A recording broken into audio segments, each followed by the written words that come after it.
예배 드리기 전에 먼저 이 교회학교 수료식을 시작하도록 하겠습니다.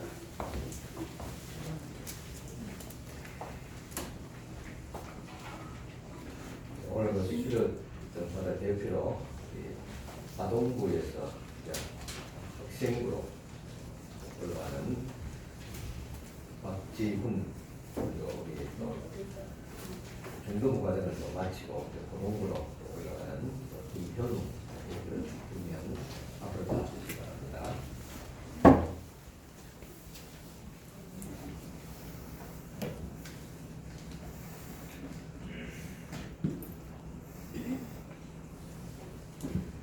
네, 수료장 이 사람은 본교의 아동부 6년 과정을 다 마쳤으므로 이 점수를 수여합니다. 박지훈 2010년도 2월 1일생 주 2023년 1월 1일 도굴제일교회 담임목사 김정표 또 우리 김현우 2007년도 6월 5일생 이 사람은 건물제일교회 중등부 과정을 다 마쳤으므로 이 점수를 수여합니다. 2023년 1월 1일 건물제일교회 담임목사 김정표 수료증 전달하도록 하겠습니다.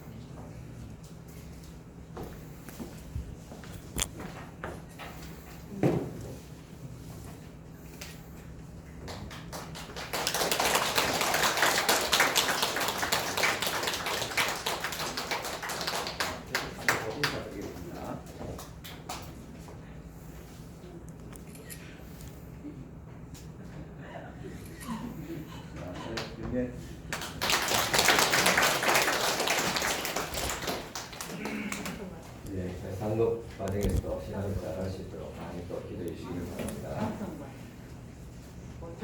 교회 소식 전해드리겠습니다. 예배드린 걸 힘써주시기 바랍니다. 오늘 예배 중에 신년 감사와 승찬식이 있게 되겠습니다. 그리고 말씀카드 나누기 있게 되겠습니다. 이번 주 한 주간 월요일부터 토요일까지 신년 특별 새벽 기도회가 있습니다. 시간은 이 새벽 6시가 아니고 5시 반으로 등장하겠습니다.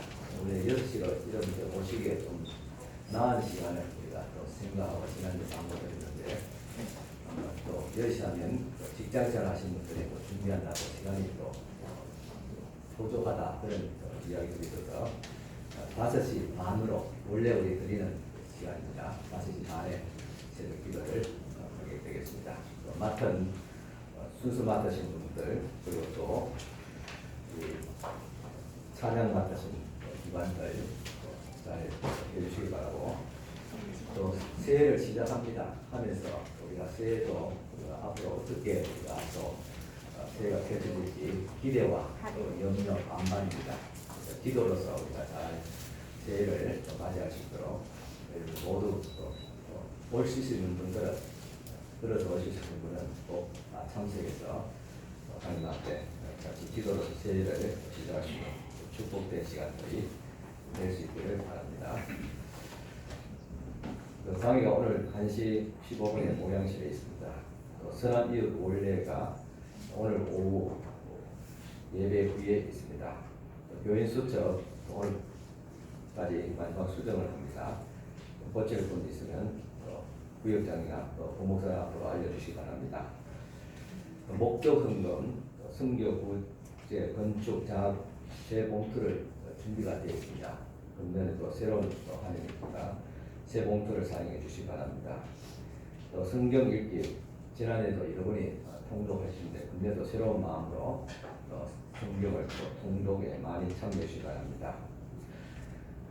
그리고 금년 또 새로운 한 해를 또 준비하면서 우리 비전 회의가 있습니다. 다음 주 오후 1시 20분에 푸른 초장에서 있습니다. 각 성교 회장, 기관장, 각 교육부 수장, 구역장 권사님들 미리 또 준비하시고 또 참석해 주시기 바랍니다. 구역 모임이 다음 주 예배 후에 있습니다. 새롭게 편성된 구역들 기억해 주시고 구역장님께서는 구역 식구들을 참여해 주시기 바랍니다.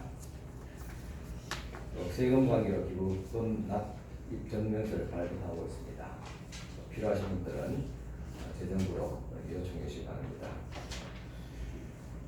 교우 소식입니다. 지금 제주도에서 요양에 계신 우리 김을련 지사님께서 손녀가 이번에 서울대학교 입학함을 통해서 감사하며 교회에 감사의 표시를 했습니다. 감사를 드립니다. 1월의 목회 계획들을 참고해 주시기 바랍니다. 1월에 예비당 환경공사는 정수과 공사께서 해주시겠습니다. 감사드립니다. 교회 소식 이상입니다. 이 시간 우리 김모 장로님 모셔서 대표기도를 통해서 주일날 예배를 드리겠습니다. 천지의 만물을 창조하시고 지금도 살아계셔서 저희들 생사고를 주하시는 하나님 아버지, 2023년 새해를 맞는 첫 주일 첫날에 이렇게 주님 앞에 나와 예배드리게 하시니 영광과 찬양을 드립니다. 지난해 여러 가지로 어려운 문제 가운데서도 저희들의 교회와 저희들을 지켜 인도하여 주심을 감사드립니다. 23년 새해에도 주님 안에서 영육 간에 더욱 강건해지고 성령 충만함으로 은혜로운 삶을 살아갈 수 있도록 인도하여 주시옵소서. 우리가 이제 다시 1년을 시작하면서 하나님의 뜻을 깨닫고 충실히 살아가는 지혜로운 자녀들이 되게 하옵소서. 사랑의 하나님, 우리 안에 정직하고 지혜로운 영을 불어넣어 주시고 하나님과 사람 앞에 꾸러움이 없는 양심으로 살게 하옵소서.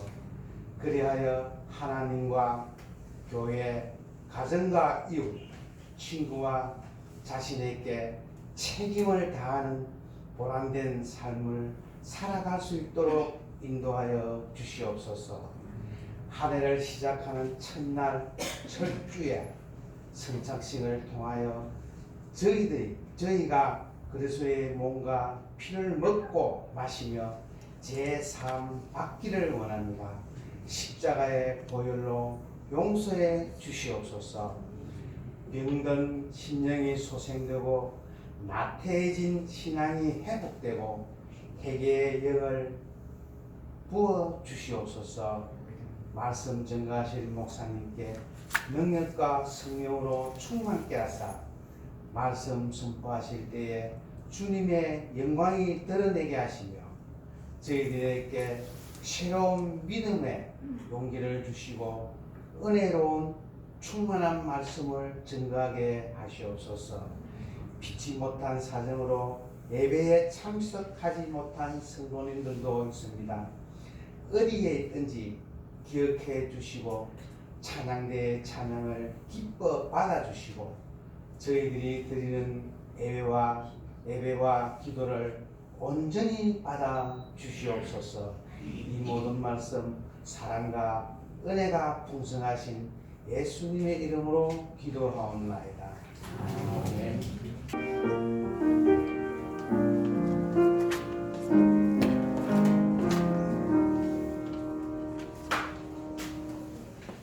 찬송가 552장 찬송가 다같이 드리겠습니다. 552장입니다.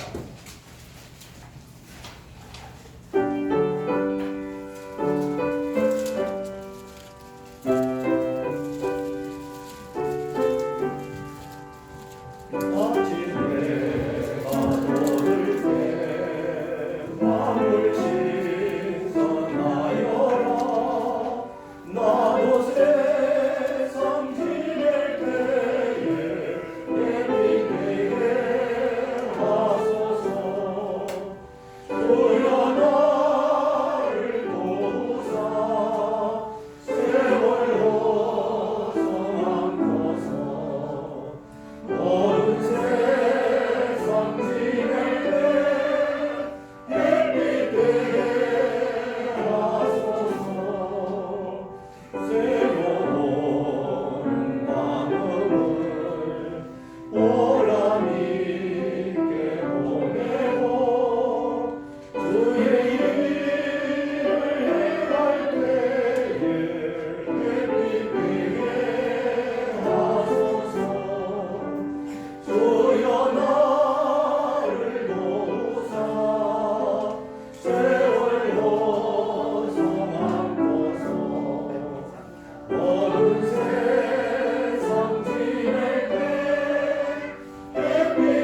이 시간 우리 감심기 드리겠습니다. 또 우리 새로운 한 해가 다가왔습니다. 지난해 묵은 모든 허물과 죄는 내려놓고 씻어버리고 그리스도의 보배를 피워서 새롭게 거듭나시는 새해 진행하시는 새해가 되게 하옵소서.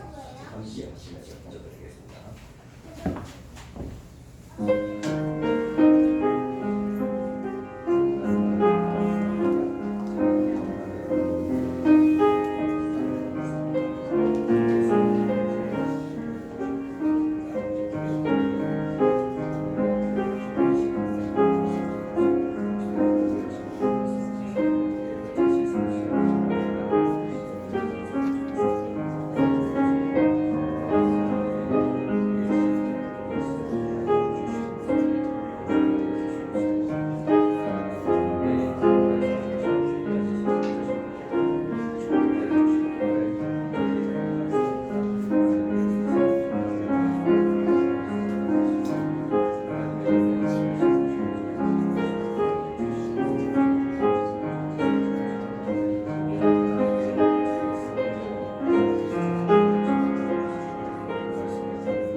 하나님의 은혜로 또 살아왔사오니 금년 2023년도 새로운 한 해를 맞이하면서 주님 앞에 이 시간 나왔습니다. 우리 예배를 주께서 기쁘게 받아주시고 하나님의 신령한 은혜와 복을 또한 저희들에게 더하여 주시옵소서. 이제 새해를 맞이했습니다. 새로운 마음과 각오로 또 시작하려고 하지만은 우리에게는 능력이 없사오니 이 시간 또 주의 성령의 권능을 많이 주시사 하나님의 능력을 힘입어서 힘차게 나아갈 수 있도록 도와주시옵기를 원합니다. 그동안 우리의 발목을 3년 동안 붙잡았던 코로나 팬데믹과 어둠의 영들의 역사들을 이제는 다 단호하게 주께서 끊어주시고 이제는 하나님의 능력에 성령의 이끌림 받아서 새해를 힘차게 살아갈 수 있도록 은총을 베풀어 주시옵소서. 주님께서 이 시간도 감사하는 마음으로 귀한 예물 드린 손길들을 축복하여 주시기를 원합니다. 먼저 10의 1조 예물을 주님 앞에 드립니다. 첫 예물을 주님 앞에 드립니다. 또 첫 해에 주님 앞에 드립니다. 이 손길들을 주께서 축복하여 주시기를 원합니다. 첫 예물을 주님 앞에 드렸으며 모든 물질들이 또 거룩하며 온전케 하시고 손실이 없도록 하시고 또 넘치는 은혜와 물질의 복을 다해 주시기를 원합니다. 이 예물을 통해서 저들의 사업장과 가정에 주님 부으시는 하나님의 놀라우신 은총과 인도하시는 도우시는 손길을 통해서 또한 하나님의 은혜를 체험케 하여 주시옵기를 원합니다.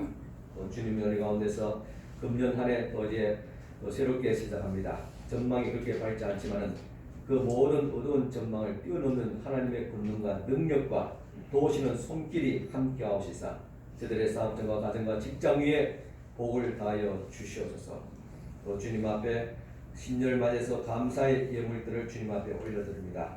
하나님 은혜 감사하며 귀한 예물들 주님 앞에 드립니다. 하나님 이 신년도 하나님의 은혜의 손길 가운데서 인도함을 받고 하나님의 채우심과 복주심과 때로는 고난의 모든 어둠의 터널을 통과할 수 있는 또한 능력을 하나님 앞에 또한 바라보면서 또 주님 앞에 귀한 감사의 예물들 드립니다. 이 손길마다 주께서 축복하시고 하나님의 권능과 은혜가 저들 가정과 직장과 사업장 위에 특별히 저희들의 자녀 위에 충만케 하여 주시옵기를 바라고 원합니다. 주님 앞에 주일에 헌금을 드리며 성교 구제 장학 건축 예물로 드립니다. 주님 받은 바 은혜에 감사하며 또한 주님 앞에 넘치는 하나님의 은혜에 감사하며 주님 앞에 마음으로 다가갈 수 없지만은 보답하는 또 감사의 마음을 주님 앞에 올려드립니다. 이 손길들을 주께서 축복하여 주시되 흔들어서 눌러서 축복하여 주시고 넘치도록 축복하여 주시옵소서. 예수님 이름으로 축복하며 기도드리옵나이다. 아멘. 이 시간 우리 시온 찬양에 다시 찬양드리겠습니다.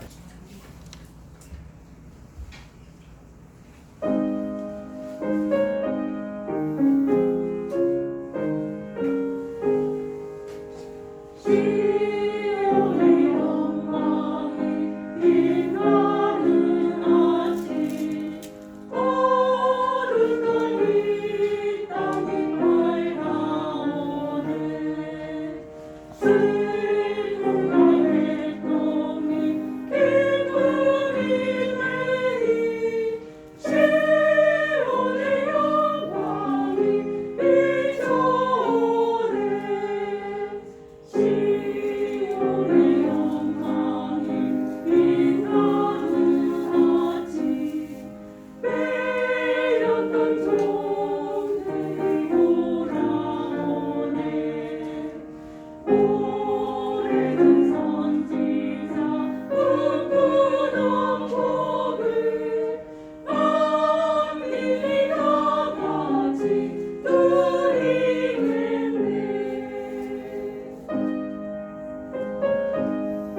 말씀은 사도행전 2장 1절에서 4절까지 말씀드리겠습니다.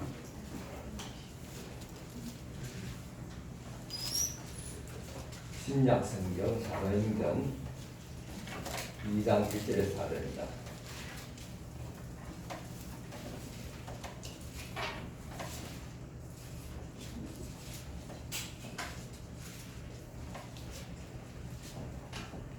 봉독해드리겠습니다. 오순절 날이 이미 이르매 그들이 다 같이 한 곳에 모였더니 훌륭히 하늘로부터 급하고 강한 바람 같은 소리가 있어 그들이 앉은 온 집에 가득하며 마치 불의 혀처럼 갈라지는 것들이 그들에게 보여 각 사람 위에 하나씩 임하여 있더니 그들이 다 성령의 충만함을 받고 성령이 말하게 하심을 따라 다른 언어들로 말하기를 시작합니다. 아멘.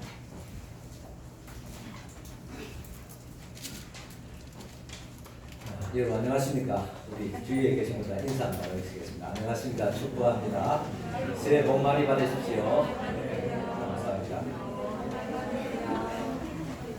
네, 서로 인사다 보니까 이 공간 온도가 한 2도 정도 올라간 것 같습니다. 감사합니다. 여러분 지난밤 잘 쉬셨습니까?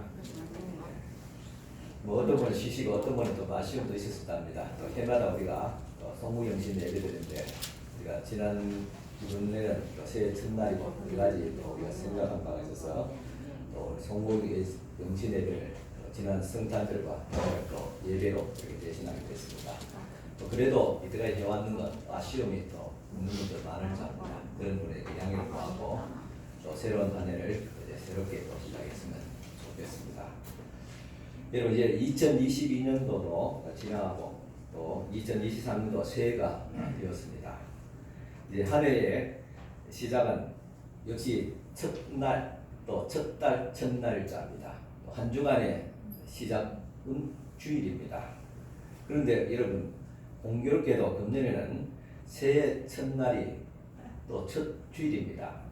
여러분 금년 달력을 끝까지 한번 보셨습니까? 그래서 금년 연말은 또 내년 첫날은 어떻게 될까 저도 조심스럽게 또 궁금해서 이렇게 살펴보았습니다. 그런데 보니까 12월 31일 마지막 날이 마지막 주일입니다. 물론 뭐 우리가 의미를 만들어낼 수 있겠지만은 또 의미가 있다고 생각합니다. 하나님께서 세상을 만드시고 첫날에 만드시고 그죠? 또 첫날에 또 안식하셨듯이 그죠? 이와 같이 참 금년 한 해 주일로부터 시작해서 또 주일로부터 이 한 해를 마치게 됩니다.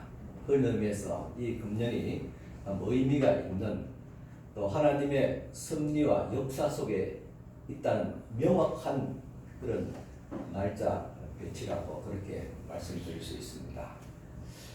오늘 아침에 제가 순서대로 말씀을 쭉 묵상하는데 지난 금요일 토요일까지 예레미야 내가까지 묵상하고 오늘은 순서에서 에스겔서를 묵상했습니다.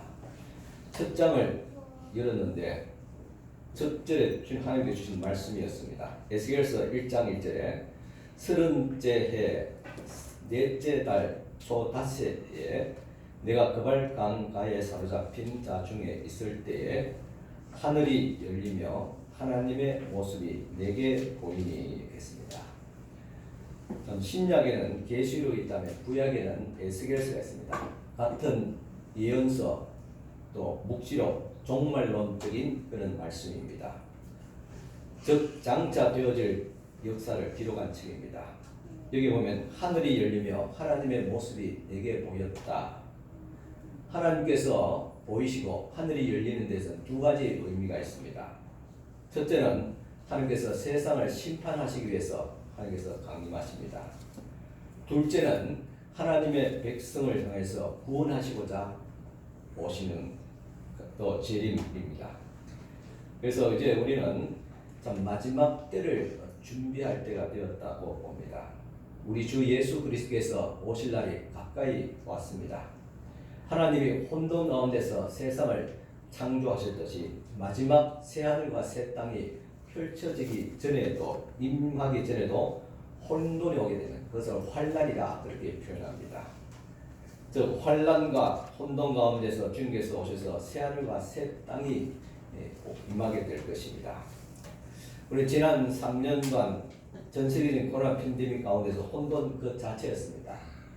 그리고 국내적으로 혼란을 끄는 사건들이 참 많았습니다. 저도 지난 한 해를 보내면서 교회 안팎으로 참 혼란스럽고 혼돈과 또 환란이 나름 많았습니다. 이럴 때 왜 그런가? 왜 하나님께서 이와 같이 우리에게 시련을 주시는가? 이렇게 하나님 앞에 하소연도 해보게 됩니다. 그런데 이 가운데서 깨닫고 느낀 바가 있습니다. 아, 그렇다. 하나님께서 마지막이 되니까 퀴즈를 하신 것이다. 하나님께서 이제 천국에 이제 알곡을 모아드리고 쭉정이를 불에 태워 버려야 되는데 그것을 지금 하고 계신다고 저는 명확하게 그것을 느끼고 깨닫게 됩니다. 하나님께서 마지막 날 이제 퀴즈를 하십니다. 이 혼란한 상황에서 알곡은 주님께로, 쭉정이는 주님 밖으로 그렇게 나가게 됩니다. 그리고 알곡을 모아지게 되면 주님께서 오시게 될 것입니다. 그때가 그렇게 멀지 않았다는 것을 알게 됩니다. 금년 우리 교회가 보면 성령으로 다시 초대교회로 그렇게 표를 가지고 이제 금년을 또 시작하고자 합니다. 즉 초대교회로 나아가자는 것입니다. 이와 같이 제일 처음에는 초대교회로 돌아가자 그렇게 표현을 썼습니다. 그런 말하지 않습니까? 우리가 삶에 있어서 여러 가지 복잡하고 어려우면 다시 초심으로 돌아가자 그런 말을 표현하듯이 교회의 모태고 모델은 초대교회이기 때문에 초대교회로 돌아가자 그런 표현들을 많이 씁니다. 그렇게 저도 생각하면서 표현을 생각하다가 다시 과거로 돌아가는 것이 아니다 또 저는 알게 되었습니다. 옛 시대로 다시 돌아가자는 의미가 아니라 초대교회의 신앙을 가지고 정말로 정말 준비하면서 나가자는 그런 뜻입니다. 초대교회 교인들도 주님이 곧 오신다는 어떤 긴장감과 두려움 속에서 그 신앙생활을 하고 교회를 이렇게 대동되어지고 또 주님이 오실 날을 준비했습니다. 그런 신앙이 있었기 때문에 그 환란을 극복할 수 있고 승리할 수 있었던 것이고 그 신앙 위에 세계 모든 교회가 세워지게 되었습니다. 그래서 역시 오늘 이 시대에도 마찬가지로 우리가 가져야 될 신앙은 초대교회 신앙. 이 초대교회 신앙으로 마지막 때를 준비할 수 있는 우리 성도들이 될 수 있기를 축원합니다. 이제 첫 주일로 시작해서 마지막 주일을 마치는 새해는 하나님의 회복케 하시는 은혜와 축복이 있기를 축원합니다. 우리는 새해가 되면 새로운 결심을 하게 됩니다. 첫날 새롭게 시작한다는 의미가 있습니다. 그래서 지난 해에 아쉬움이 많더라도 새로운 해는 새롭게 시작해 보려는 그런 마음들이 있습니다. 오늘 우리 교회도 벌써 이제 30주년을 맞이하게 되었습니다. 어떻게 하면 이제 중년으로 나아가는 것입니다. 초대교회가 아니라 중년교회로 그렇게 지금 성숙한 교회로 나아가는 그런 시점입니다. 지난 세월을 돌아보면 개척과 성장, 혼란기, 정책이 여러 가지 과정들이 있었습니다. 그 가운데서 우리 장태호 목사님과 제가 목회를 해왔습니다. 이런 아픔의 시간도 있었고 성장의 시간도 있고 부흥의 시간도 있었지만은 그리고 코로나 팬데믹이라는 그런 세계적인 정체기와 침체기도 있었습니다. 이것이 바로 우리가 지나간 30년의 역사입니다. 이제 코로나 팬데믹도 끝났습니다. 그리고 새로운 시대를 시작할 때입니다. 공교롭게도 이 시점에서 저희 교회가 이제 30주년을 맞이하게 되었습니다. 저는 이 30주년이라는 것은 참 의미가 있다고 생각합니다. 3자는 숫자가 보면 굉장히 신앙적인 숫자입니다. 우리 하나님 제가 한 분이지만 삼위 하나님이십니다.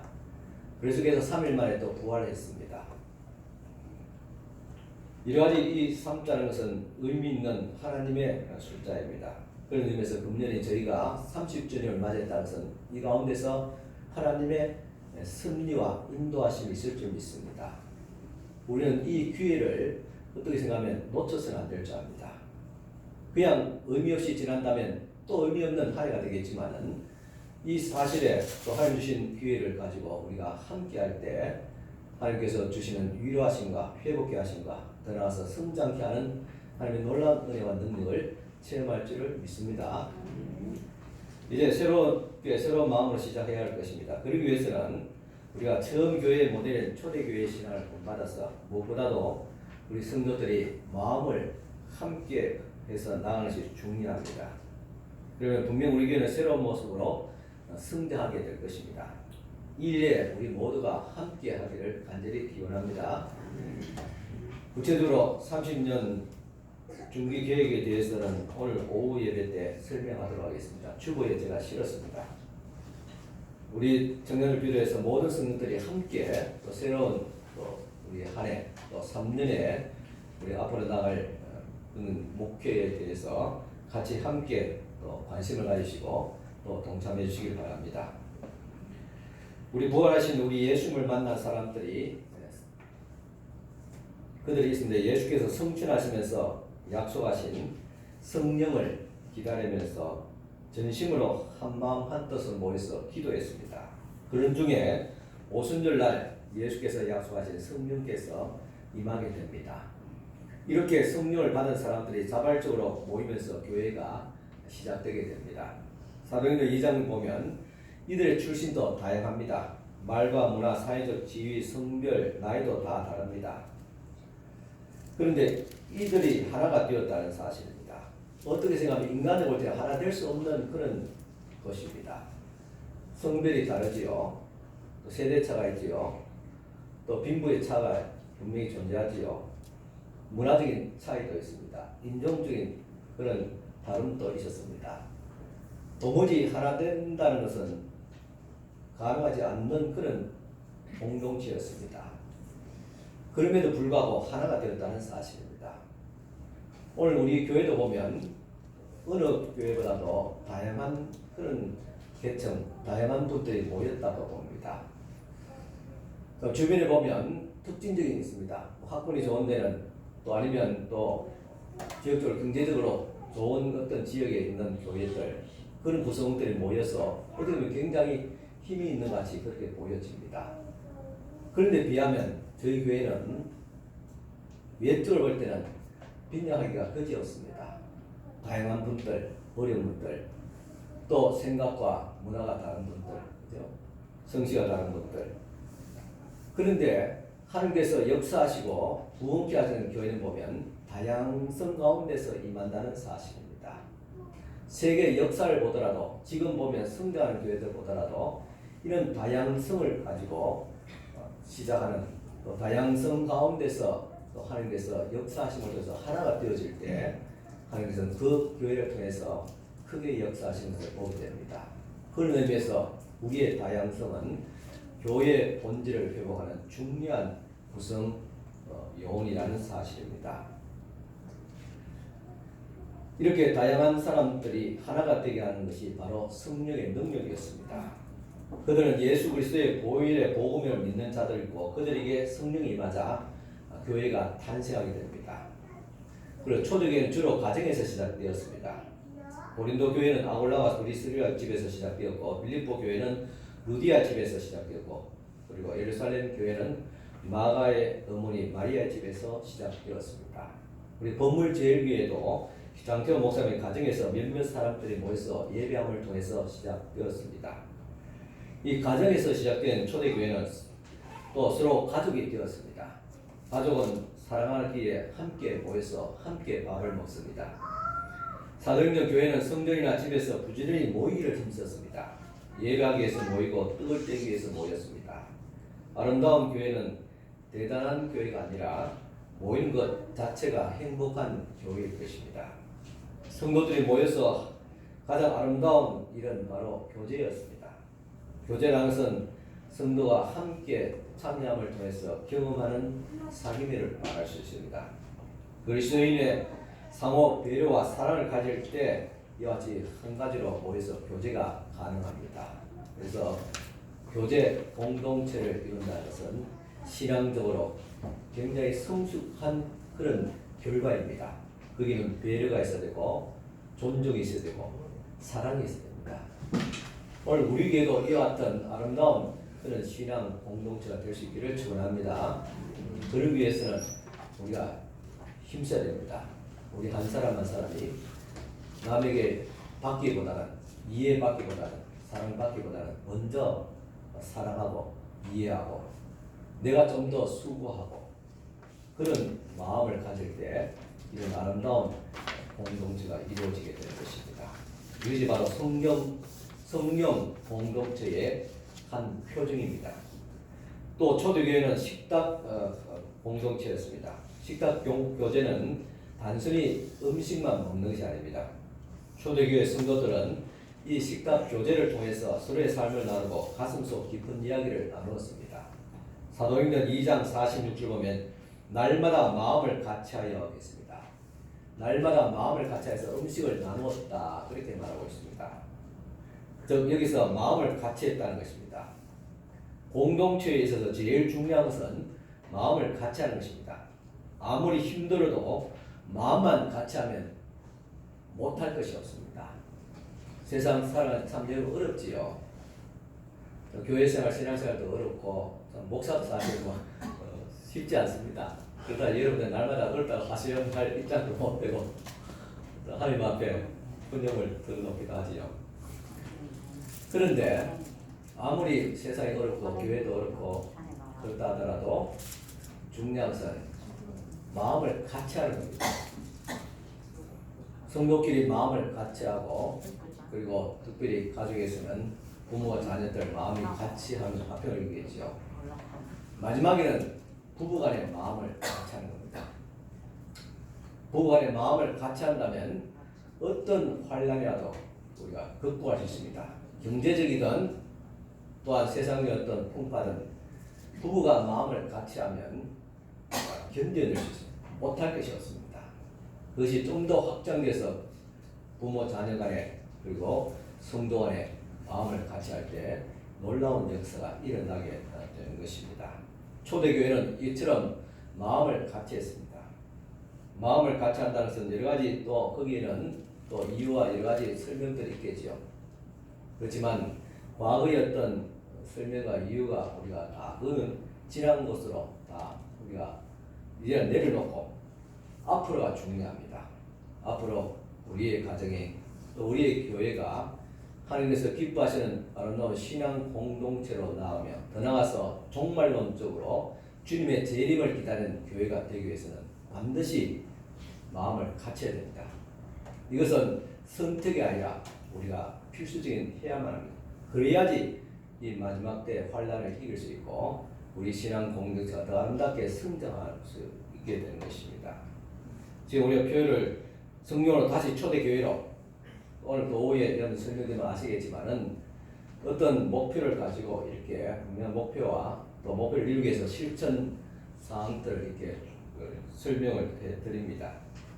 근데 아무리 우리가 초대교회 신앙으로 회복과 지속적인 성장을 위한 표와 목표가 좋다 하더라도 마음을 같이 하는 것이 더 제일 중요합니다. 그래서 금년 우리들의 마음을 함께해서 같이 회복하고 성장할 수 있기를 바랍니다. 이것이 준비되어야 됩니다. 첫째는 아무리 좋은 목표가 있더라도 마음을 같이 하지 않으면 의미가 없습니다. 또 목표와 어떤 표가 거창하지 않더라도 우리가 마음을 같이 하면 더 많은 일들을 할 수 있고 더 의미 있고 더 신앙적이며 하나님께서 기뻐하시는 귀한 사역들을 이루어낼 줄을 믿습니다. 그런데 마음을 같이 하려면 우리가 우선 잘 먹어야 됩니다. 사도행전 2장 42절 보니까 서로 교제하고 떡을 떼며 했습니다. 이 교제가 떡을 떼면서 이루어졌고 떡을 떼면서 교제가 이루어졌다 그랬습니다. 그래서 우리가 서로 교제하기 위해서는 제일 중요한 요소 중 하나가 서로 떡을 떼는 것입니다. 우리가 문화가 참 다르지만은 그렇다고 공통점이 있습니다. 사람들이 반가우면 만나면 우리 같이 함께 차를 한잔 합시다. 또 아니면 우리가 식사를 같이 합시다 이렇게 말합니다. 우리 식사 문화에는 꼭 먹는 것과 관련된 말들이 들어갑니다. 우리나라 사람들이 함께 음식을 먹을 때 정이 붙는다 그렇게 말합니다. 그 음식을 먹어야지 속마음도 내려놓고 또 깊은 이야기가 오갑니다. 그래서 여러분들 누구든지 우리 같이 함께 식사합시다. 뭐 제가 여러분들에게는 말할 수 있고 차 한잔 합시다. 또 여러분들이 목사님 같이 함께 차 한잔 해요. 그것은 뭔가 하면 서로의 마음의 정을 이렇게 통하자는 그런 뜻입니다. 사람이 이 시대에 뭐 밥 한 그릇 못 먹고 차 한잔 마셔서 어렵고 부족하고 궁핍한 아니잖아요. 그 속에 있는 뜻은 마음을 같이 합시다. 그런 뜻입니다. 초대교회 사람들은 모이면 서로 같이 음식을 먹었습니다. 서로 교제하며 떡을 나누는 또 잔이 빠지지 않았습니다. 여기서 먹는 떡과 마시는 잔은 반드시 성찬만으로 생각할 필요는 없습니다. 여기서 함께 모여서 교제하며 하는 예찬의 의미도 있습니다. 성도의 교제가 가장 궁극적으로 나타나는 것이 물론 성찬식이었습니다. 이 성찬식은 하나님과 또 교회 공동체와 그리고 교회 공동체 안에 성도 간의 어떤 교제가 보이는 이루어지는 눈으로 보는 말씀이고 또 함께 먹는 하나님의 말씀이었습니다. 주님께서 잡히시 전날 밤 제자들과 함께 이제 마지막 저녁 식사를 하셨습니다. 그것을 유월절 만찬이라고 합니다. 그 상에는 분명히 화려한 음식들은 아니었지만 꼭 떡과 포도주가 있었습니다. 그 외에도 몇 가지 음식이 있었을 것입니다. 어느 정도 음식을 먹고 나서 주님께서 이제 떡을 떼시면서 한 사람 한 사람들에게 이렇게 나누어 주었습니다. 주님이 말씀하시기를 이것은 내가 너희를 위해서 주는 내 살이다. 이 몸이 그죠? 내 살이다, 내 살이다 하면서 제자들에게 일일이 다 떼어 주었습니다. 그리고 난 뒤에 또 포도주를 들어서 포도주를 이렇게 돌리면서 말합니다. 이것은 내가 너희를 위해서 흘린 바 언약의 피다. 그렇게 말씀하면서 이 또 포도주를 또 나누었습니다. 그리고 말씀하기를 이것은 내가 올 때까지 꼭 지켜야 될 그런 예식이다. 기념하라. 그렇게 말씀을 남겼던 것입니다. 이것을 이어받아 초대교회 예배 때는 모일 때마다 매주일마다 이와 같이 성만찬을 가졌습니다. 그 성만찬이 중세기까지 왔습니다. 그런데 안타깝게도 종교 개혁을 하면서 아름다운 전통이 사라졌습니다. 겨우 몇 명만 1년에 한두 번씩 하는 의례적인 그런 예식으로 절기 예식으로 그렇게 소위 말해서 약화되었습니다. 그래서 우리 교회는 그보다 그런 것을 우리가 생각하면서 다른 교회보다 더 성찬을 많이 하고 있습니다. 내년은 더 많은 성찬에 또 함께하는 자리를 가지고자 준비하고 있습니다. 당시 교인들은 주님의 은혜를 생각하면서 같이 함께 떡을 나누었고 은혜를 나누었습니다. 교회는 이런 식탁 교제와 같은 공동체 경험들이 필요합니다. 우리 한국 교회 안에서도 외국도 마찬가지지만 주일 예배되면 같이 점심을 나눕니다. 또 외국에도 보니까 예배 드리고 난 뒤에 온 가족이 함께 야외에서 바비큐도 하고 음식을 나누고 또 어떤 데는 뭐 교회 준비하기 전에 각자가 다 집에서 준비해가지고 같이 풀어서 먹는 그런 아름다운 모습들이 지금도 있습니다. 우리 한국 교회도 다 예배 드리고 난 뒤에 오후 예배 또 저녁 예배 전에 전심을 나누고 있지요. 코로나 팬데믹 가운데 3년 동안 못했습니다. 그러니까 우리 성도들 또 연세되신 분들이 예배가 끝나면 너무 허전하다 그런 이야기들을 많이 하셨습니다. 그것은 뭐 단순히 뭐 배고파서는 아니겠지요.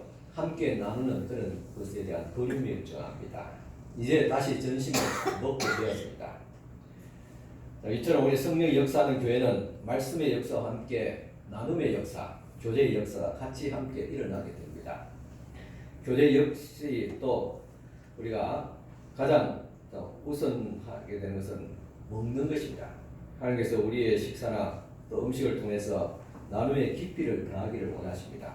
음식을 나눌 때 서로의 기쁨이 더 크게 되어지고 또 이 식탁을 통해서 성령 교제를 또 나눌 수가 있는 것입니다.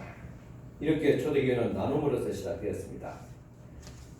사도행전 2장 44절 45절 보니까 믿는 사람들이 다 함께해서 모든 물건을 서로 통용하고 또 재산과 소유를 팔아 각 사람의 필요를 따라서 나누어 주었더라 그랬습니다. 자, 이것은 성령 역사가 있는 곳에 일어나는 유무상통의 역사였습니다. 이런 자발적인 헌신이 성령께서 변화를 주시는 놀라운 나눔의 현장을 통해서 나타나게 됩니다.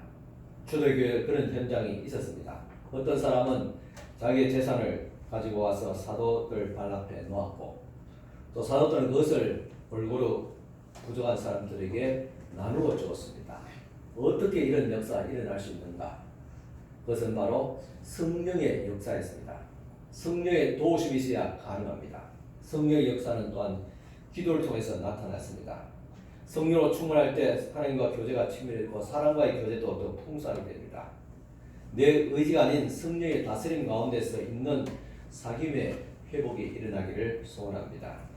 그들은 재산을 내놓고 서로의 필요를 따라 분배합니다. 자신의 재산을 따라서 공동체에 바치고 서로의 필요를 따라서 사용하는 한 가족의 개념으로 그렇게 나아갔습니다. 이것은 우리가 한 가족이라는 그런 개념이죠. 여러분, 우리 교회가 여러분 성도 간에 한 가족이라고 느낍니까? 한 가족이면 나눌 수 있어야 됩니다. 여러분, 자신을 위해서 또 자식을 위해서 가족을 위해서 아낌없이 나누잖아요. 물질도 나누고 마음도 나누고 정도 나누고 음식도 나누잖아요. 그런 한 가족에 국한된 그런 모습들이 교회로 그렇게 전체 교회를 한 가족으로 그렇게 생각하면서 한 교회에서 나눴다는 거예요. 자기의 재산을 내놓고 어느 사람들은 나눔을 받고 또 나눠주기도 하고 이렇게 하나의 교회 전체가 하나의 가족 같은 그런 역사가 일어났습니다. 어떻게 이런 역사가 일어날 수 있을까? 그래서 무리하게 사회주의 사람들은 공산주의 그런 생각을 가지고 있는 사람들은 강제로 나눴습니다. 강제로 분배가 그래서 좋은 나라다 그렇게 떠들고 있지만은 그러나 성령에서 말하는 것은 공산주의가 아닙니다. 성령에 의해서 하나님의 영의 감동에서 우리 신앙 공동체를 하나의 가족으로 생각하는 그렇게 눈이 열리고 마음이 열렸기 때문에 가능했던 것입니다. 오늘날 교회에 이런 역사가 일어나고 있습니까? 어떤 분은 그렇게까지 될 수 있겠어요? 그렇게 의심스럽게 생각하시는 분도 있을 수 있습니다.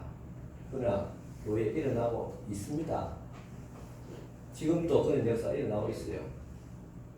여러분, 이것을 직접 실천한 사람도 간혹 있지만 그렇지 않다는 보편적으로 교회는 이런 역사가 일어나기 때문에 지금 교회 공동체가 이 땅에 있는 것입니다. 우리들은 주님 앞에 헌금이라는 것을 물질을 주님 앞에 드립니다. 더 많이 가진 자는 더 많은 것을 내놓습니다. 적은 자는 적은 대로 내놓습니다. 주님 앞에 바치지요. 교회는 그것을 가지고 모든 성도들이 골고루 이렇게 혜택이 돌아갈 수 있도록 나눕니다. 말씀으로 나누고 정신으로 나누고 어떤 이 관심으로 나누고 또 구제로 나눕니다. 여러분, 드린 것은 똑같지 않지만 나눈 것은 똑같습니다. 아니, 어려운 사람들에게 더 많은 것이 나눔이 이루어지고 있습니다. 이것이 바로 성령의 역사인 줄 믿습니다. 이처럼 하나님께서 오늘도 같이 우리 성도들은 은혜대로 받은 대로 주님 앞에 드림을 통해서 믿음을 따라서 드림을 통해서 저런 신앙 공동체를 이루고 있고 나눔의 기적이 지금도 계속 일어나고 있습니다. 또 우리는 교회 밖으로도 이 나눔을 실천하고 있습니다. 물질과 사랑을 나누고 복음을 전합니다.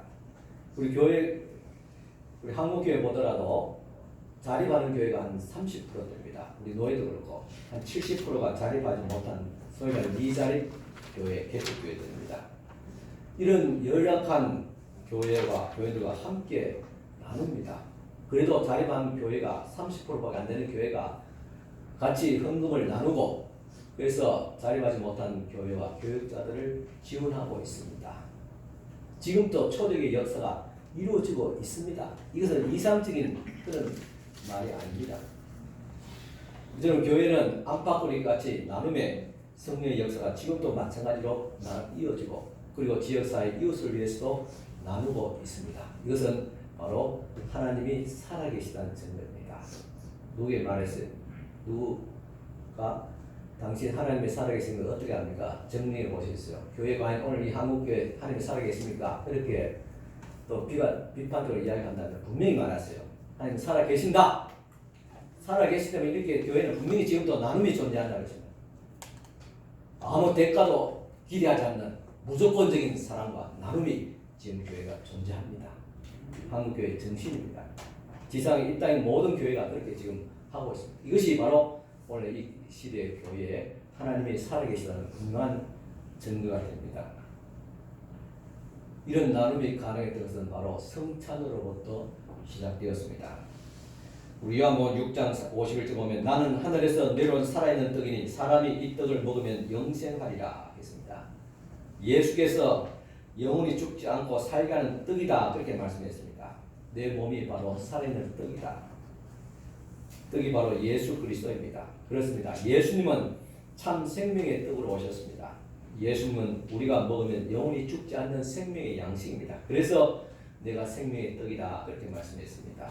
그런데 여러분 이 생명의 떡 먹으면 여러분 감사하지요. 지난주도 말씀드렸잖아요. 떡을 한 개 먹으면 우리가 지난주 성탄절 맞이해서 시루떡 맛있게 잘 드셨습니까? 이것들도 어떤 가정에서 귀하게 또 선물해 주셔가지고 또 나누게 되는데 그분도 감사하지만은 이 떡이 오기까지 수많은 과정들이 있었고 수많은 분들이 얼마나 많아요. 농사 짓고 씨 뿌리고 그것을 또 팔고 하고 또 방학까지 방학도 짓고 삶고 그런 과정들이 한 15과정이 된다 그랬습니다. 물론 돈 벌려고 한다면 더 이상 말할 거 없지만 우리 돈이 인생의 목적과 의미 아니잖아요. 이런 모든 수고한 과정과 헌신한 희생의 과정이 있었기 때문에 우리가 맛있는 시루떡 한 조각이라도 입에 넣을 수 있는 겁니다. 예수께서 내가 너희의 생명의 떡이다 그렇게 말씀하셨을 때는 그는 분명히 주님의 자신의 희생을 지금 이야기하는 겁니다. 내가 너희를 위해서 내 몸과 살을 준다 그런 말씀인 것입니다. 이 떡이 빵이 양식이 위해서는 부서지고 깨어지고 가루가 되어지는 희생이 있습니다. 우리가 식탁에 앉아 먹는 모든 음식도 결국은 자신의 희생을 통해서 죽음을 통해서 생명을 살리는 그런 양식으로 올라와 있습니다. 쌀, 생선, 야채, 고기 모두 죽어서 우리의 양식이 되어지고 있습니다. 이 세상의 진리입니다. 예수는 하늘의 생명이 있지만 이 땅의 생명의 양식이 되기 위해서 자신을 희생시켰습니다. 하늘 생명이 성령을 통해서 마리아의 몸을 통해서 잉태하고 자라시고 십자가에 죽어서 찢어지고 성령의 불로 익혀져서 우리에게 생명의 양식이 되었던 것입니다. 그래서 예수님은 생명의 떡이 되신 것입니다. 이것을 받아 먹으라 주께서 말씀하셨습니다.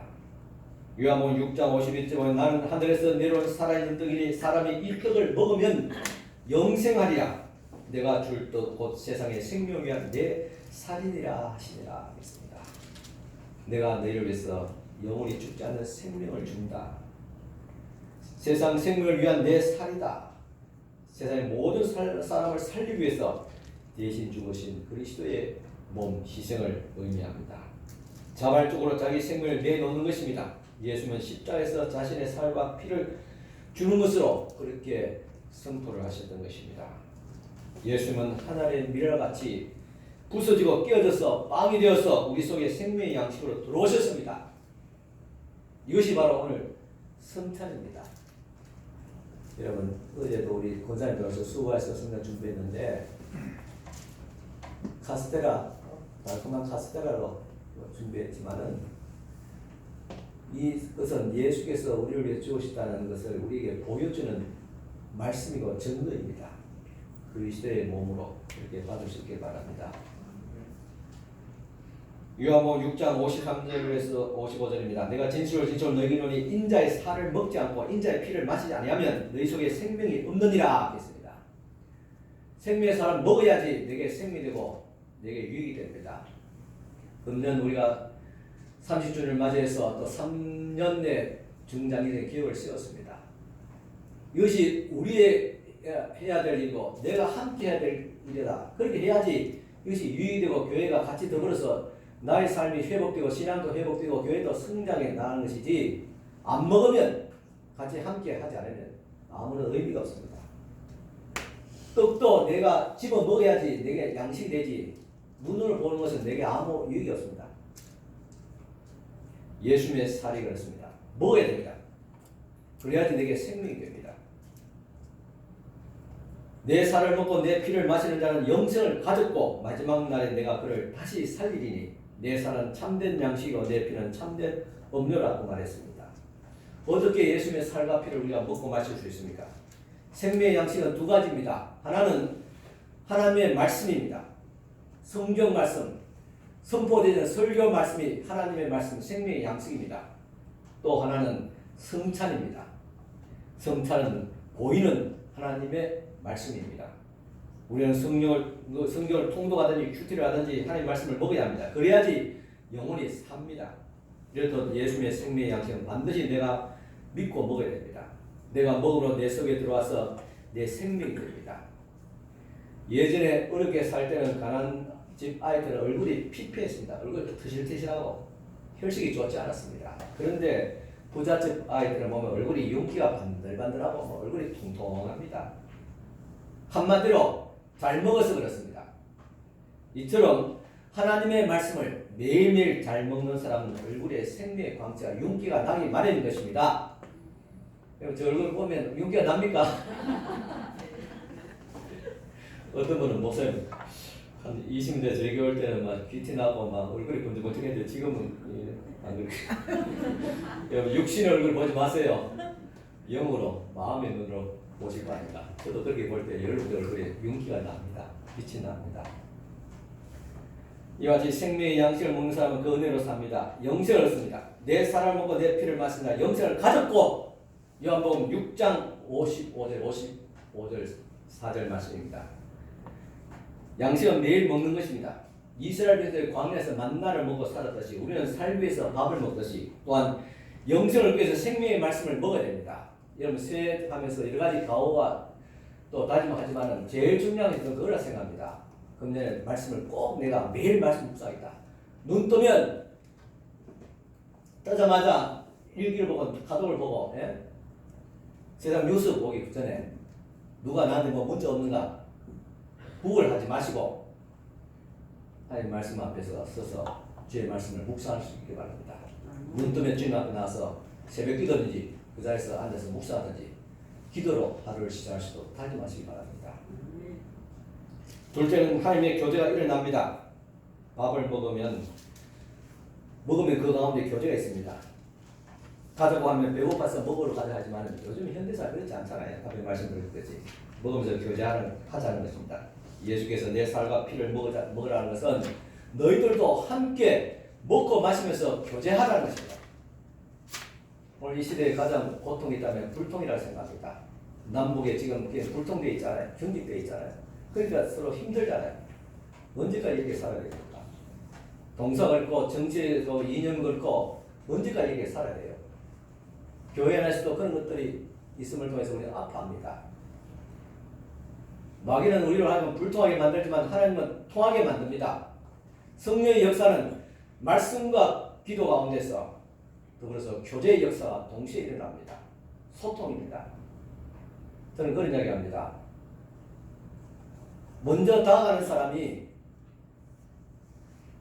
아픈 상처를 갖고 있지만은 서로가 이렇게 오해와 그리고 또한 어떤 아쉬움들 마음이 잔재하고 있지만은 그럼에도 불구하고 안타까운 마음으로 먼저 다가가는 사람, 어쩌든지 이 어려운 불편한 관계를 회복하고자 애쓰는 사람이 의인이다 생각합니다.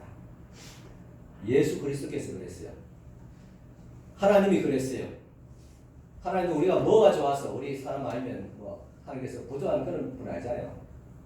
마른 막대기 하나 가지고도 모세보다 더 위대한 종을 만들 수 있는 하나님이십니다. 그런데 왜 콧구멍을 질질 흐리는 못난 우리들을 위해서 손을 펴니까? 화해하자고 왜 손을 펴니까? 그럴 필요 없잖아요. 인간적으로 생각하면. 같이 안 해도 됩니다. 인간적으로 생각하면. 그렇지만 내 속에 하나님의 영이 있고 하나님의 사랑이 있기 때문에 그 관계를 회복하자 부단히 그렇게 노력을 합니다.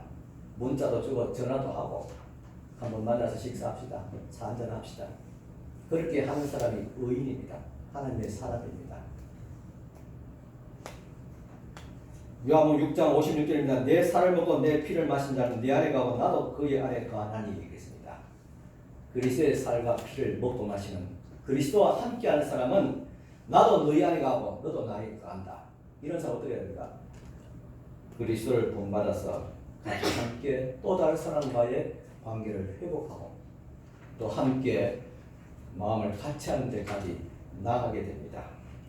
이제 생명의 양식을 먹는 우리는 세상 속에 들어가서 생명의 양식이 되어야 됩니다. 밥을 먹으면 밥값을 해야 됩니다. 오늘도 새해 첫날이라 가지고 떡국을 좀 준비하려 했는데 준비하는 관계상 아마 떡국이 잘 공급이 워낙 잘 안 된 것 같아요. 그래서 소고기국 했다고 했습니까? 네, 소고기국으로 바뀌었습니다. 뭐 떡국보다 소고기국이 낫지요, 그죠? 네, 감사한 일입니다. 이렇게 우리가 여러분의 수고한 상태에서 우리 잘 먹으면서 좋은 교제를 나누기 바랍니다. 그런데 중요한 것은 밥을 먹으면 값을 해야 됩니다. 우리 예수님의 생명을 내가 먹었다면 그 생명을 나누어주는 사람이 되어야 될 줄을 믿습니다. 그래서 몸으로 섬기는 자가 되어야 됩니다. 이것이 바로 우리는 봉사라고 말합니다. 또한 그리스도의 생명을 나누는 자가 되어야 됩니다. 이 생명을 나누는 것을 우리는 선교다, 전도다 그렇게 말합니다. 우리 교회도 주변에 우리도 사실은 막 재정이 그렇게 막 넉넉하게 도는 거 아니잖아요. 그래도 우리 사실 힘겹게 선교도 하고 또 전도도 이렇게 구제도 많이 좀 하고 있습니다. 제가 어려운 시대에 언제까지 이렇게 할 수 있는가 저도 인간적으로 염려되지만은 그러나 이것이 우리 교회가 존재하는 목적이라고 생각합니다. 나누는 것입니다. 힘겹게 나눕니다. 나눔을 통해서 주님께서 더 풍성한 채워짐의 역사가 일어날 줄을 믿습니다. 그리스도의 생명을 나누는 자 이것이 우리의 해야 될 일입니다. 그래서 금년 또 마음을 같이 해서 그리스도의 생명을 나누는 그런 우리 성도가 될 수 있기를 축원합니다. 기도드리겠습니다. 기도드리면서 성찬을 준비합니다. 우리 성찬 준비 좀 해주시기 바랍니다. 하나님 아버지 감사합니다. 이제 금년 새로운 한 해가 되었는데 우리가 관망하는 자가 아니라 이 속에 들어갈 수 있는 자가 되어지게 하시고 함께 그리스도의 생명 안에서 교제하며 함께 나눌 수 있는 저희들 되어지게 하옵소서. 우리의 서성이 되어지고 우리가 우리의 주가 되시는 우리 주 예수께서 친히 그렇게 사셨고 또한 주님께서 잡히시 전날 제들과 마지막 식사를 하시면서 떡을 떼시면서 이것은 내가 너희를 위해서 주는 내 살이다. 먹으라. 나누어라. 말씀하신 우리 주님. 이어서 잔을 가지고 또 이것을 돌려 마시라. 이것은 내가 너희를 위해 흘림받은 나의 피라고 말씀하신 주님. 우리가 그리스도의 몸과 살이 얼마나 다가갔는지 주님이 주신 그 마음을 얼마나 우리가 우리 마음에 접붙여서 헤아리고 있는지 우리 가슴을 쳐미면서 주님 앞에 회개하며 주님 앞에 이 시간도 기도드립니다. 우리의 냉랭한 가슴 굳은 우리 가슴을 다시 성령의 불로서 그리스도의 사랑으로서 녹여주시고 태워주시사 이 시간 우리에게 주시는 하나님의 거룩하신 성찬을 대할 때마다 예수 그리스도의 우리 주신 그 희생을 생각하게 하옵시고 기념하게 하옵시고 더 나아가서 나눌 수 있는 저희들 되어지게 하옵소서. 이 시간 저희들이 성찬에 참여합니다. 성령께서 이 자리에 임하여 주시고 주님께서 우리에게 주신 그 사랑을 그 은혜를 이 시간 눈으로 보고 맛으로 느끼고 귀로 듣고 고백할 수 있는 귀한 시간 되어지게 하옵소서. 예수님 이름으로 기도드리옵나이다. 아멘.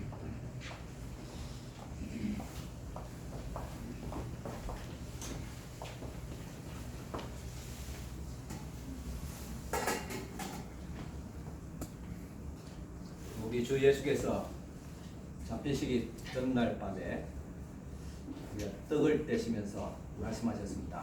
이것은 내가 너희를 위해서 주는 나의 살이다.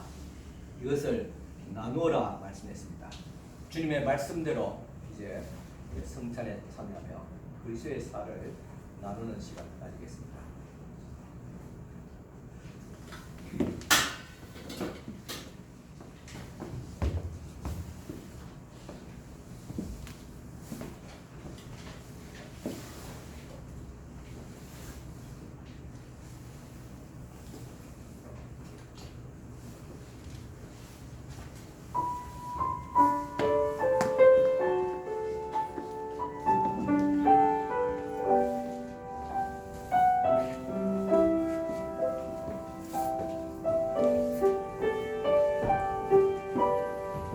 이 성찬은 세례 받으신 분들만 나누게 되겠습니다.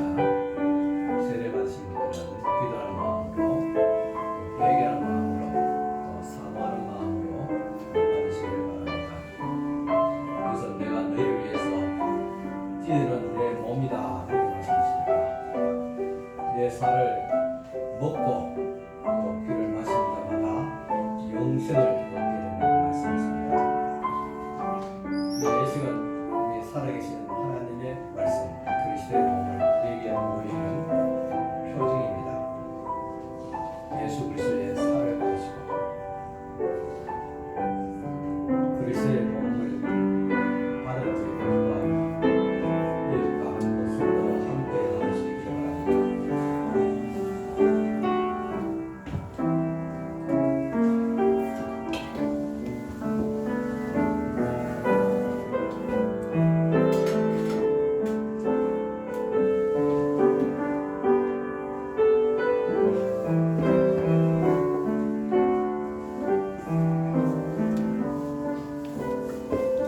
세례 받으신 분 가운데서 떡을 맞지 못한 분 계십니까?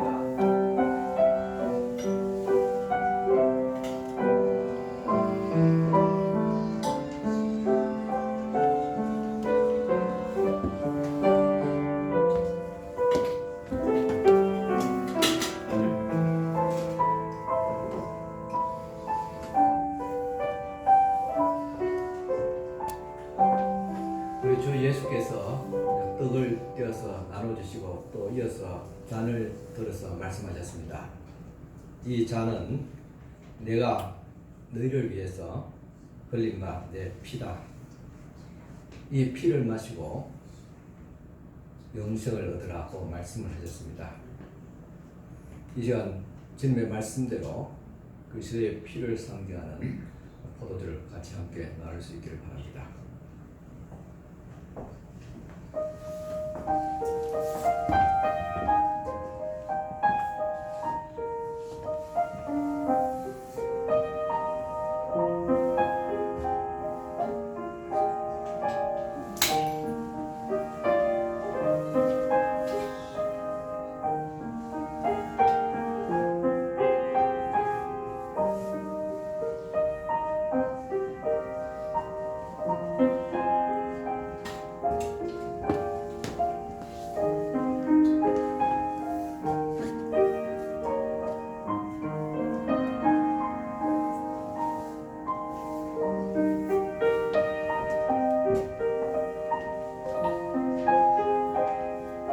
우리 주 예수께서 말씀하셨습니다.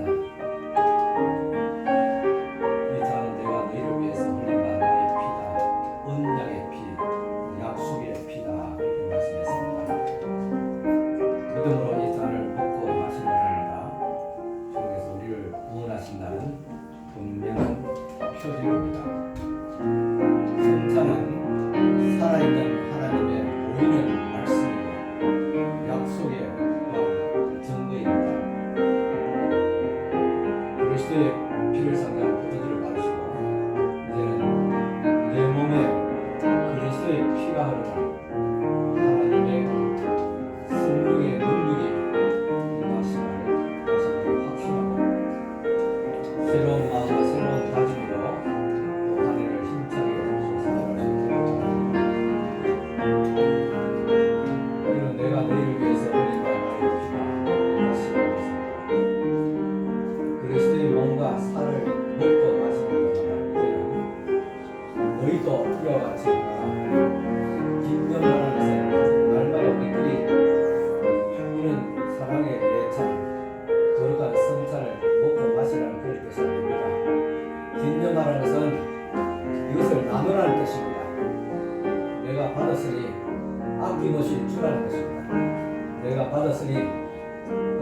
불러하는 것입니다.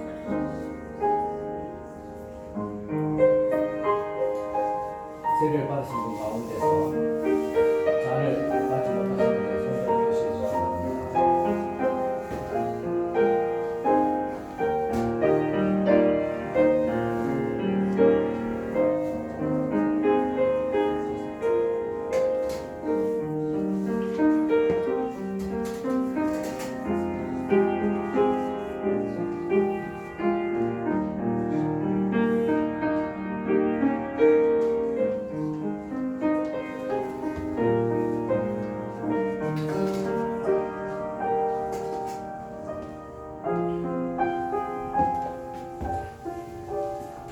기도드리겠습니다. 하나님, 주님께서 말씀하신 대로 우리가 그리스도의 몸과 살에 참여했습니다. 한 번의 성찬으로 우리가 주님의 그 기쁘신 뜻과 사랑을 어떻게 다 헤아릴 수 있겠습니까? 자식이 부모의 그 넓은 마음 깊은 사랑을 다 헤아릴 수 없었지 우리도 다 헤아리지 못한 한계가 있습니다. 그럼에도 불구하고 좀 더 주님 앞에 다가가며 주님의 사랑을 느끼길 원합니다. 하나님의 사랑과 은혜를 받은 자로서 또한 조금씩이라도 한 발자국이라도 더 다가가기를 원하며 나누고 섬기길 원합니다. 하나님의 교회 위에 그리스도의 이와 같은 사랑의 성찬과 예찬들이 계속 이루어지게 하옵시고 또한 더 나아가서 마음을 같이하여서 하나님의 교회와 또한 이웃을 위해서 같이 함께 나아갈 수 있는 저희 교회가 되어지게 하옵소서. 예수님 이름으로 기도드리옵나이다. 아멘. 우리에서 우리 말씀하러 나눈 시간 가지도록 하겠습니다. 연말에 할 때는 우리가 공동 예물 가지고 있는데 예물에 주일 낮에 다 드림을 가지고 나오셔서 말씀 기도하는 마음으로 따라가시기 바랍니다. 작년에 보자 오른쪽에 적겠습니다. 우리 올려고 이렇게 아마 저 왼쪽에 있던 것 같아요. 이제 오른쪽에 성가대부터 이렇게 올려 놓으셔서 바로 그다음 두 번째 세 이어서 나오셔서 말씀 가져 받으시기 바랍니다.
네, 말씀까지 잘 받으셨습니까? 네, 말씀 카드를 가지고 기도 제목을 삼고 또 기도하시면 하나님께서 주신 말씀을 통해서 하나님의 은혜와 여러분들의 임하시는 하나님의 놀라운 축복이 있을 줄 믿습니다. 이 시간 우리 찬송가 350장 앞에 광고 드리는 같이 내일부터 특별 새벽 기도 10년을 맞아 기도합니다. 특별히 이번에는 여러분 말씀을 큐티를 하고 계시죠. 야고보서인데 야고보서 말씀 보니까 이 말씀은 마지막 때를 준비하는 그런 마지막 때에 관한 성도들이 야고보의 교훈입니다. 그래서 우리가 이 시대에 맞이해서 또 마지막 때에 새로운 또 한 해를 또 시작하면서 많은 의미 있는 또 말씀을 주고 있습니다. 이 말씀을 통해서 우리가 신앙을 다시 한번 더 새롭게 할 수 있는 그런 귀한 기회가 되시길 바랍니다. 같이 함께 새해를 기도로서 시작하시기 바랍니다. 찬송가 390장 같이 드리겠습니다.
지금은 우리 주님 예수 그리스도의 은혜와 하나님의 크신 사랑과 성령님의 강하게 통 충만하신 은총이 오늘도 주님 앞에 나와서 예배하고 돌아가는 사람 모든 우리 성도들을 위해 지금도 영원토록 함께 있을지어다.